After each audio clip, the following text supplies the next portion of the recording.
Top quality और consistent performance के लिए सिर्फ सिल्वर पंप नाम याद रखना। खुद को बचाने के लिए मुनीर ने कश्मीर में हमला करवाया, ब्रेक करिए।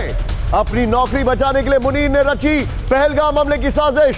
पाकिस्तानी सेना प्रमुख हसीम मुनीर पर भ्रष्टाचार के कई आरोप। पाकिस्तान के भ्रष्ट जनरल की लिस्ट में सबसे ऊपर मुनीर। अपने खिलाफ विद्रोह से बचने के लिए कराया हमला। फुल स्क्रीन ब्रेकिंग दिखाइए इस वक्त की बड़ी खबर। खुद को बचाने के लिए मुनीर ने कश्मीर में हमला करवाया। अपनी नौकरी बचाने के लिए मुनीर ने रची पहलगाम हमले की साजिश। पाकिस्तानी सेना प्रमुख हसीम मुनीर पर भ्रष्टाचार के कई आरोप। यह इस वक्त की बड़ी खबर। बिग वॉल पर आइए विजय, इससे पहले वाली ब्रेकिंग बगल में दिखाइएगा। जो मुनीर लापता है, मुनीर के लिए गुमशुदा तलाश केंद्र में तैयारी चल रही है। पाक सेना प्रमुख ने खुद को बचाने के लिए रची हमले की साजिश। गुमशुदा तलाश केंद्र, नई कोतवाली, दरियागंज। आपको याद होगा एक जमाने में आता था। मुनीर का फोटो वहां पे लगने वाला है। हसीम मुनीर पर पाक के अंदर भ्रष्टाचार के कई आरोप लगे। नेक्स्ट दिखाइए। पाक आर्मी के 100 से ज्यादा बिजनेस की देख रेख का जिम्मा मुनीर के पास है। ये जनरल नहीं है, इंडस्ट्रियलिस्ट है, सीईओ है वहां का।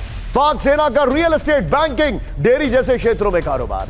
ये देखिए हसीम मुनीर की नेटवर्थ $8 लाख से ज्यादा होने का दावा है। $8 लाख इनकी है और मुल्क की हालत गधे बेचकर पैसे कमाने की है।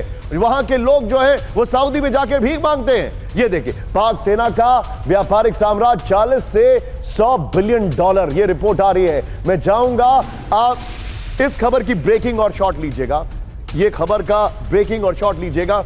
पाक सेना के कई जनरल्स की बात हो रही थी। इसी खबर की ब्रेकिंग और शॉट लीजिएगा और ये वॉल लीजिएगा। सीधे चलिए जितेंद्र के पास। जितेंद्र, मुनीर ने अपनी कुर्सी बचाने के लिए हमला किया। यह सीधे तौर पर दिखाई दे रहा है। आप इंटेल के नजदीक हैं, आप पहलगाम में मौजूद हैं। वहां पर पल्स क्या है? सबको समझ में आ रहा है कि पाकिस्तान में यह एक डिफ्लेक्शन स्ट्रैटेजी थी जो पहलगाम में की गई। Very quick. जी बिल्कुल, देखिए अपनी पोजीशन पर एक्सटेंशन पाने के लिए मुनीर ने हमला करवाया, ये बात बिल्कुल साफ हो चुकी है। और अब तक की जो एनआईए की तफ्तीश हुई या अन्य सुरक्षा एजेंसियों की तफ्तीश हुई, उसमें ये एक बात बिल्कुल पूरे तरीके से क्लियर हो चुकी है कि ये आतंकी हमला जो बैसन घाटी में हुआ वो बाकायदा एफटी यानी पाकिस्तानी आतंकियों के द्वारा करा गया है, जिनके फुटप्रिंट सीधे तौर पर एनआईए के हाथ लगे हैं। आज एक खबर आई जिसमें पता चला कि अम्यूजमेंट पार्क के अलावा 2 अन्य बेताब घाटी और इसके अलावा अबू घाटी, इन 3 लोकेशन की बाकायदा रेकी की गई थी। अम्यूजमेंट पार्क के अंदर जब लोगों से पूछा गया तो पता चला कि दरअसल एक लश्कर का कमांडर है जो कि पाकिस्तान का रहने वाला है, उसकी मौजूदगी अम्यूजमेंट पार्क में आतंकी हमले से ठीक 3 दिन पहले देखी गई है। तो एक बात अब तक पूरे तरीके से साफ हो चुकी है कि इस हमले के पीछे पाकिस्तान का हाथ था, पाकिस्तानी आर्मी का हाथ था। और एनआईए ने पूरी एक डिटेल रिपोर्ट अपनी तैयार की है। मेरे साथ से आज खुद डीजी पहुंचे। रिपोर्ट बने रहिए।